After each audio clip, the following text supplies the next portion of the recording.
Hi, I'm Mike Hughes, and today we want to talk about horses feeding off your emotions.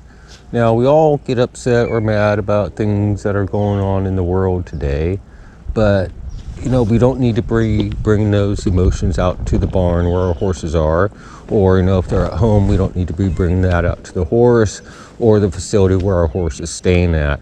And when we start bringing our emotions out to where our horses, especially if we're really upset and really mad, all that's going to happen is the horses are going to start feeding off the emotions, and they're going to start building up this wall, getting really defensive, and they'll build up this huge wall in front of themselves, and you're not going to have a very good training session or a riding session or going out on the trails with your horse. It's just not going to be very fun at all, because you're going to be very upset and mad about whatever is going on in the world with you today, and your horse is going to feed off that, and again, your horse will become very, very, very defensive.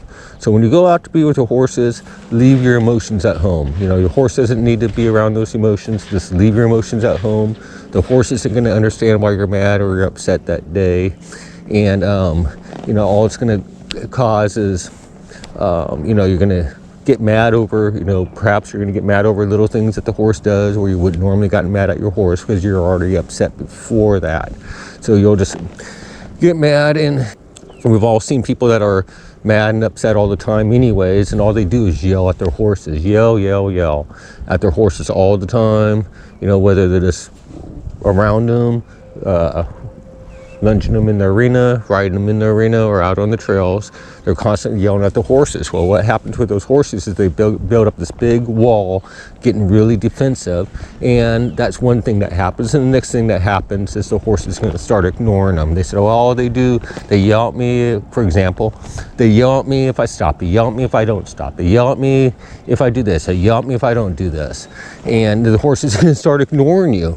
All right, all they do is yell at me, so I might as well just do whatever I want to do anyways. If I want to hurry up and get home from the trail ride because you're yelling at me, I'm going to hurry up and get home from the trail ride. You're going to yell at me if I take my time getting home from the trail ride. You're going to yell at me if I hurry up and get home from the trail ride. All you're going to do is yell at me.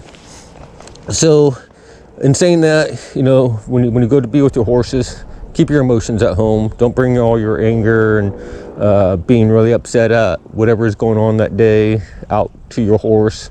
The horses don't understand it. Even if we aren't upset or mad that day, but we come up to the horse and the horse does something we don't want them to do, don't sit here and scream and yell at your horses, because your horse isn't going to understand what you're screaming and yelling about.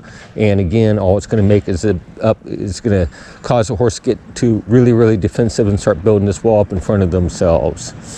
All right, so the only two emotions that should belong in the saddle is patience and a sense of humor, and that's about it. And then as far as other good emotions go, being really happy around your horses and laughing and having a really good time, all that's okay. But when you bring out the negative feelings to your horse, they're just not going to understand those negative feelings, so leave them in the house. All right, so I just wanted to cover that real quick, so we're going to leave it at that, and I hope you're enjoying the videos and have a great time with your horse. Thank you.